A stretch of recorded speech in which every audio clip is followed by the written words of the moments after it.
Lord, you are the God of restoration.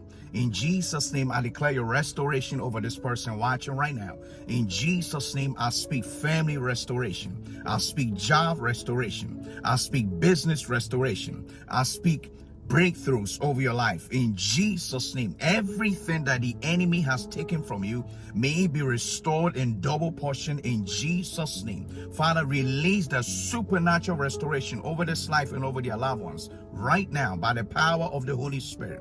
Receive that restoration right now. Receive it. In Jesus' name, amen and amen.